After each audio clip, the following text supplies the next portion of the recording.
ناصر 10ویں جماعت کا طالب علم تھا اور پڑھائی سمیت ہر کام میں سست تھا۔ ایک دن اسکول میں اردو کے استاد کا لیکچر سن رہا تھا۔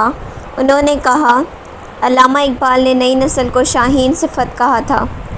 اس کے ہر شعر میں کوئی نہ کوئی پیغام چھپا ہوتا ہے۔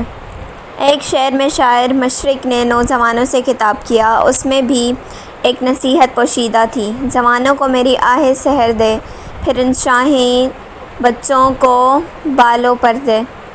اس شعر میں علامہ اقبال اللہ تعالیٰ کی حضور دعا کر رہے ہیں کہ اے اللہ، میری قوم کے سارے نوجوانوں کو میری صبح کے وقت کی وہی فریاد عطا کرنے کی توفیق دے جو تو نے مجھے دی ہے۔ یہ شاہین بچے، انہیں وہ بالوں پر یعنی بازو اور پرواز کی قوت عطا کر جن کی مدد سے وہ بلندی پر پہنچ کر کامیابی حاصل کریں۔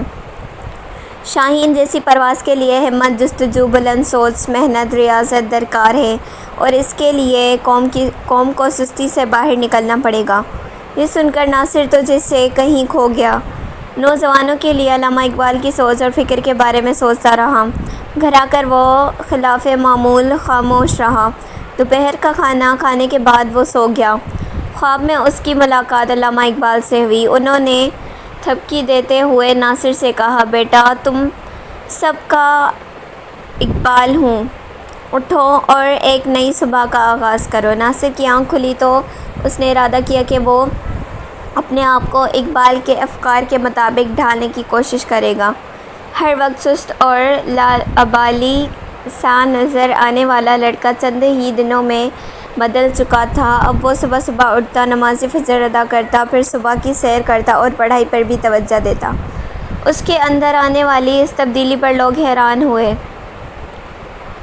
کے ساتھ خوش بھی تھے۔ امی ابو نے اس سے خوشگوار تبدیلی کا پوچھ ہی لیا، جس پر اس نے اقبال کے اشعار اور خواب میں آنے والے حضرت علامہ اقبال کے بارے میں بتایا۔ شاباش بیٹے شاباش، ناصر کے ابو نے خوش ہو کر کہا۔ پھر سب نے دیکھا کہ میٹرک کے امتحان قریب آتے ہی ناصر نے بھرپور محنت کی۔ اس کے تمام پرچے بہت اچھے ہوئے۔ 3 ماہ بعد جب اس کا نتیجہ نکلا تو اس نے بہت اچھے نمبر حاصل کیے تھے۔ وہ اپنے اسکول میں 2 ماہ تھا۔ اس کے والدین، اساتذہ اور بہن بھائی بہت خوش تھے۔ اس خوشی میں شام کو گھر پر ایک تقریب کا اہتمام کیا تو اس کا چہرہ خوشی سے کھل اٹھا۔